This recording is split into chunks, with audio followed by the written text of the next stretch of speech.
Aam Aadmi party కూడా విచారించుకోవాల్సిన ఒక్క నిమిషం హనుమంతరావు గారు, రఘునందన్ గారు ప్రస్తుతం మనతో పాటు బీజేపీ ఎంపీ రఘునందన్ గారు లైవ్ లో సిద్ధంగా ఉన్నారు. రఘునందన్ గారు, కంగ్రాచులేషన్స్. బీజేపీ ఢిల్లీలో గెలిచిన పరిస్థితి.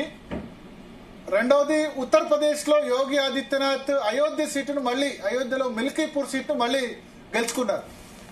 సో రెండు ఇంపార్టెంట్ సీట్స్, ఢిల్లీ ఎంతనో అయోధ్య కూడా అంతే. అయోధ్యలో మళ్లీ గెలవడం కూడా మీకు అంతే. సో ఎట్లా చూస్తారు ఈ రిజల్ట్స్ ని? భరత్ గారు నన్నేనా? మిమ్మల్ని రఘునందన్ గారు.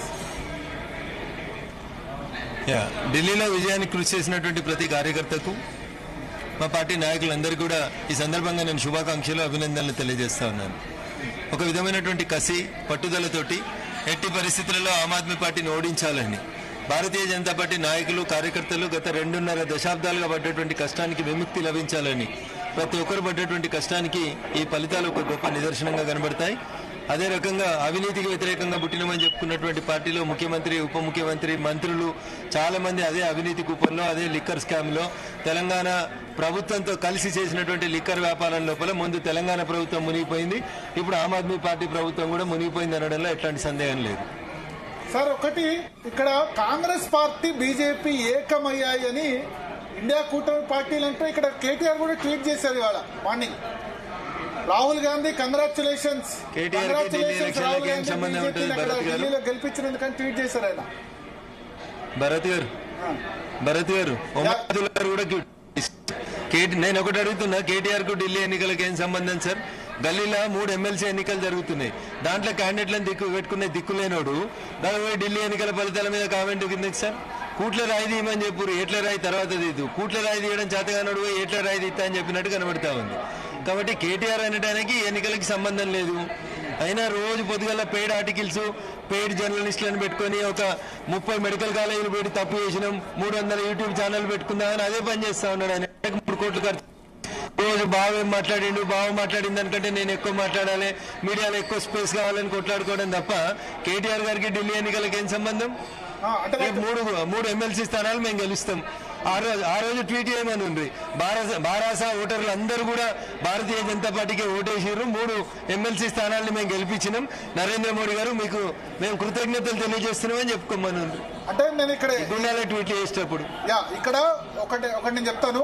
ఆమ్ ఆద్మీ పార్టీకి 43.2% ఓట్లు వచ్చాయి ఎన్నికల కమిషన్ వెబ్సైట్ ప్రకారం.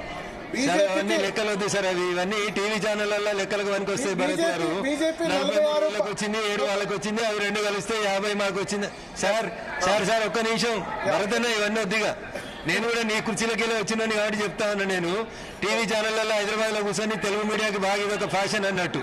ఆమ్ ఆద్మీకి 43 వచ్చినాయి, కాంగ్రెస్ కి 8 వచ్చినాయి, 43 8 కలిపితే 51 అవుతాయి. అరే పైన నాయకులు కలవలే, కింద కార్యకర్తలు ఎందుకు కలుస్తారు భరత్ సార్? హర్యానాలో దోస్తానం చేసుకోవడం చేతగాలి, ఢిల్లీలో దోస్తానం చేసుకోవడం చేతగాలి.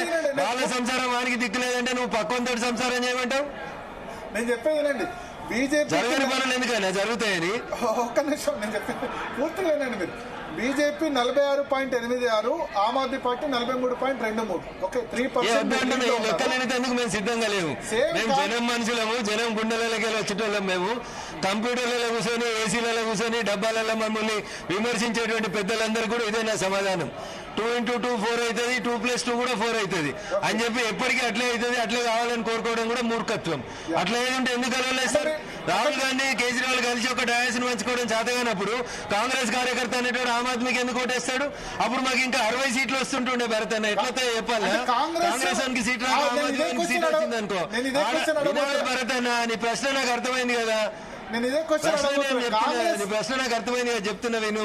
మీరు చెప్పిన బీఫామ్ ఇస్తే ఆమ్ ఆద్మీ కూడా బీజేపీ వేస్తాడు. ఓకే, కాంగ్రెస్ ఆమ్ ఆద్మీ కలిస్తే ఇంకెక్కువ సీట్లు వచ్చాయా మీరు అనేది? కాంగ్రెస్ ఆమ్ ఆద్మీ కలిస్తే ఎక్కువ 60 సీట్లు వచ్చేటి మాకు. ఎక్కువ సీట్లు కాంగ్రెస్ ఆమ్ ఆద్మీ 2 కలిసి పోటీ చేస్తే మాకు 60 సీట్లు వచ్చేటి. ఎందుకంటే ఆమ్ ఆద్మీకి సీట్ ఇస్తే కాంగ్రెస్ వాడు చేయడు, కాంగ్రెస్ వానికి సీట్ ఇస్తే ఆమ్ ఆద్మీ వాడు ఇండిపెండెంట్ గా పోటీ చేస్తాడు. కాబట్టి అప్పుడు మాకు ఇంకా ఎక్కువ మెజార్టీ వస్తుంది కదా. సో ఒకటి, ఢిల్లీలో ఇప్పుడు 26 సంవత్సరాల తర్వాత మళ్ళీ అధికారం, 1998 తర్వాత అధికారం. ఇది ఎట్లా రాష్ట్ర స్థాయి నాయకుల ద్వారా? మళ్ళీ 26 ఏళ్ళు మేమే ఉంటామన్నా, రాసి పెట్టుకో భరతన్న.